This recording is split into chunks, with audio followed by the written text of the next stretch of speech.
Wanita ini adalah Stacy Kester. Dia dijuluki The Black Widow oleh para media karena telah membunuh kedua suaminya dan berusaha membunuh putrinya.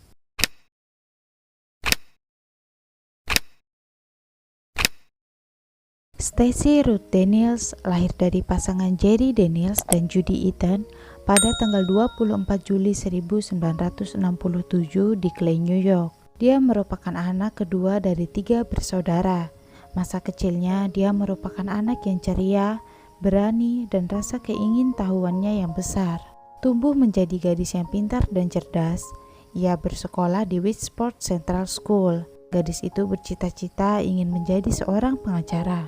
Namun pada tahun 1985, tepat di usianya yang ke-17 tahun, dia bertemu dengan Michael Wallace dan memutuskan untuk menikah dengannya dan meninggalkan semua impian yang ingin dia capai. Pernikahan itu berlangsung sederhana, hanya dihadiri keluarga dan beberapa teman dekat. Michael merupakan sosok yang penyayang, namun di sisi lain, Michael suka mabuk-mabukan dan mengonsumsi obat terlarang. Dari pernikahan itu, mereka memiliki 2 anak, Ashley yang lahir pada tahun 1988 dan Bree yang lahir pada tahun 1991.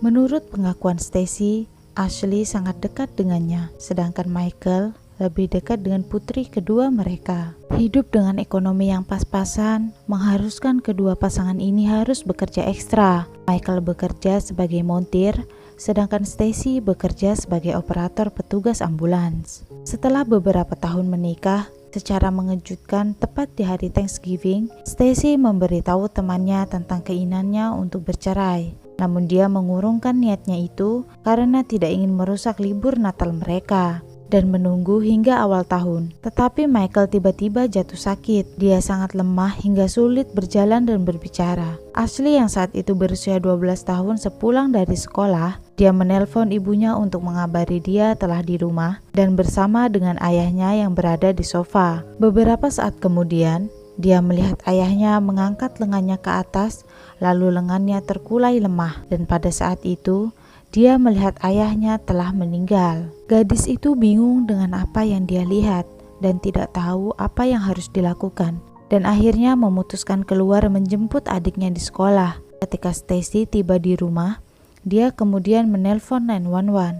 Dokter mengatakan Michael meninggal di tempat karena serangan jantung. Saudara perempuan Michael ragu dan meminta dilakukan otopsi, namun Stacy menolak dan percaya pada keterangan dokter. Setahun setelah kematian Michael, dia mulai berkencan dengan David Kester, pemilik perusahaan instalasi dan perbaikan AC, dan merupakan seorang duda dengan 1 anak laki-laki yang berprofesi sebagai seorang tentara angkatan darat. Tepat pada 16 Agustus 2003, mereka memutuskan untuk menikah. Dari sinilah Stacy mendapatkan nama belakang Kester.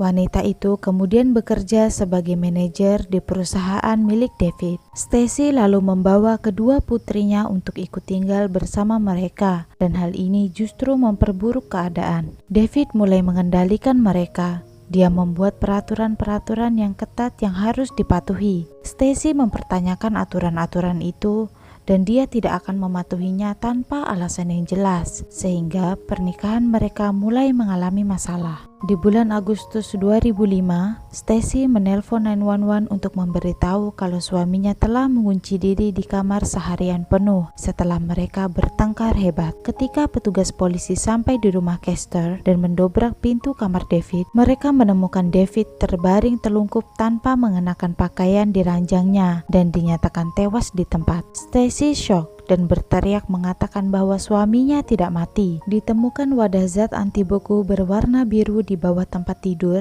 dan setengah gelas cairan berwarna hijau terang. Pada awalnya penyelidik melaporkan bahwa David telah melakukan bunuh diri dengan meminum anti beku yang mematikan itu. Zat itu akan membentuk kristal dalam darah dan organ tubuh hingga organ-organ tubuh tidak berfungsi. Namun sesuatu yang aneh telah terjadi. penyelidik menemukan Buster Calhoun di tempat sampah dapur berbau seperti alkohol. Mereka kemudian membawa benda itu dan gelas berisi anti beku untuk diuji lab. Ditemukan sidik jari Stacy yang terletak di bawah gelas itu, yang dapat disimpulkan bahwa dia seperti memegang gelas untuk orang lain. Hal yang menarik juga ditemukan di Buster itu. Ditemukan jejak alkohol dan anti beku di dalamnya, dan juga DNA David Kester di ujungnya. Mereka lalu mengecek surat wasiat David yang baru-baru ini dia tulis. Dia mewariskan seluruh kekayaannya pada Stacy dan kedua putrinya. Tentu saja ini menjadi hal yang aneh, sebab David masih memiliki satu anak kandung. Diketahui Stacy juga sudah menghabiskan asuransi jiwa David untuk merenovasi rumah, belanja, dan sebagainya. Penyelidik kemudian memeriksa catatan sejarah Stacy dan mereka tertarik pada kasus kematian misterius suaminya Michael, yang pada saat itu Stacy menolak dilakukan otopsi pada kematian suaminya dan hanya dianggap mengalami serangan jantung. Polisi kemudian menggali makam Michael Wallace. Perlu diketahui, David dimakamkan di sebelah makam Michael. Dan pada saat dilakukan otopsi screening toksikologi pada mayat Michael, di dalam tubuhnya ditemukan penuh dengan kristal. Ini sangat jelas kalau Michael telah dibunuh dengan diracun menggunakan anti beku. Telah diketahui kalau Stacy juga telah mengklaim asuransi jiwa Michael. Stacy kemudian dipanggil untuk interogasi. Dia tampak bingung dan mondar-mandir di sebuah ruangan khusus. Perlu diingat, dari foto TKP terdapat 2 gelas, satu berisi anti beku dan satu di mana terdapat jejak jus cranberry. Dia diberi sebuah foto dan saat ditanya, gelas manakah yang dia tuangkan jus cranberry? Pada awalnya dia menjawab dengan kalimat saat menuangkan anti beku, namun dengan cepat dia merubah kalimat itu dengan jus cranberry. Sebuah kesalahan kecil membuat polisi yakin bahwa dialah pelaku pembunuhan itu. Menyadari kesalahan itu, Stacy marah dan menuduh detektif mencoba menjebaknya dan mengancam mereka dengan memanggil pengacara, lalu pergi dari kantor polisi. Para detektif dalam kasus itu melakukan strategi lain untuk melihat kesalahan-kesalahan kecil lain pada Stacy. Detektif memerintahkan untuk melakukan penyadapan di rumah Stacy. Pada hari pertama Ashley kuliah, penyelidik datang ke sekolahnya untuk meminta keterangan darinya mengenai kematian ayahnya dan untuk memberitahu penyebab kematiannya karena diracun, bukan serangan jantung. Ashley yang pada saat itu bingung dan juga kesal, dia kemudian menelpon ibunya. Setelah mengetahui polisi telah menemukan jejak anti beku di tubuh Michael, dia mulai panik lalu membuat sebuah rencana jahat dengan menjebak Ashley untuk pembunuhan itu. Stacy mengundang putrinya untuk minum bersama. Mereka perlu sedikit bersantai setelah melalui tekanan emosional yang cukup selama penyelidikan itu. Ashley setuju dan malam itu dia mengunjungi ibunya. Stacy menyajikan minuman untuk putrinya itu dalam segelas plastik. Ashley kemudian merasa pusing seperti sedang mabuk berat, lalu jalan merangkak ke tempat tidurnya dan pingsan. Di pagi harinya, dia bangun dengan keadaan yang masih pusing dan kemudian memaksakan diri untuk pergi ke sekolah. Malam berikutnya, Stacy mengundang Ashley lagi untuk minum bersama. Tapi ini akan menjadi malam yang mengerikan untuk Ashley. Dia ditemukan dalam keadaan sekarat di tempat tidurnya oleh Bree Wallace. Adiknya itu kemudian meminta bantuan pada Stacy. Stacy lalu menelpon 911. I need an ambulance. What's the problem? My daughter has taken some pills. Sounds like there's something in her throat. Ashley. Oh my god, oh my god, oh my god. How old is your daughter? 20. Is she conscious? Yes, she's making noise. Is she breathing normally? No. An entire bottle of vodka. Ashley. Is that her? Oh, she's throwing up. She's throwing up. Kalau bukan karena Bree yang meminta, dia tidak akan melakukannya. Bree menemukan sebuah catatan pengakuan pembunuhan di mana Ashley mengaku telah membunuh ayah dan ayah tirinya yang dicetak dengan komputer di samping tubuh Ashley. Stacy langsung mengambil catatan itu dari Bree dan memberikannya pada petugas ambulans yang telah tiba. Untung saja Ashley cepat dibawa ke rumah sakit.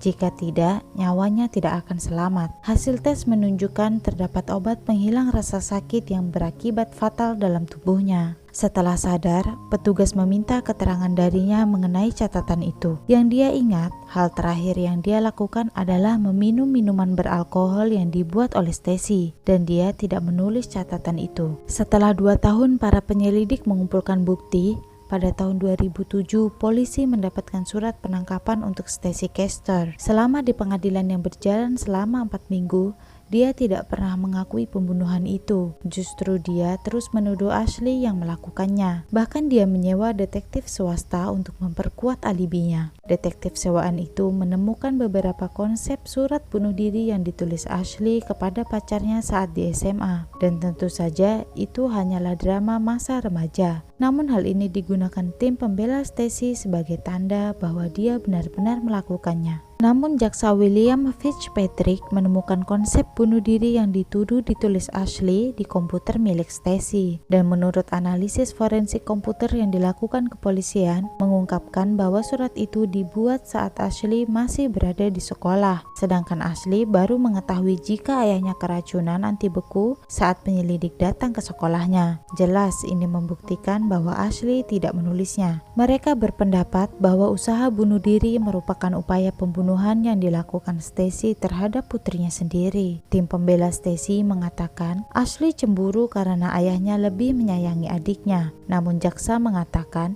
seharusnya Ashley memiliki penyakit mental karena di saat usia 12 tahun dia dapat membunuh dengan racun yang dirancang dengan begitu sempurna. Sedangkan fakta menunjukkan bahwa hingga usia ke-21 tahun Ashley tidak menunjukkan adanya tanda-tanda penyakit mental. Jaksa William juga menegaskan perilaku Stacy sangat tidak masuk akal. Seorang wanita yang telah kehilangan 2 suaminya karena keracunan tidak mencari bantuan untuk Ashley saat sedang sekarat, justru menjadikan putrinya sebagai kambing hitam. Perdebatan sengit terjadi antar keduanya hingga persidangan ditunda beberapa kali. Hakim memberitahu bahwa dia belum pernah melihat orang tua yang berusaha membunuh anak mereka dan menjebaknya untuk kejahatan yang mereka lakukan. Stacy dinyatakan bersalah dan dijatuhi hukuman 25 tahun seumur hidup untuk pembunuhan David Kester dan 25 tahun lagi untuk upaya membunuh Ashley dan 4 tahun untuk memalsukan surat wasiat David. Tanggal 11 Juni 2016, Stacy ditemukan tewas di selnya karena serangan jantung.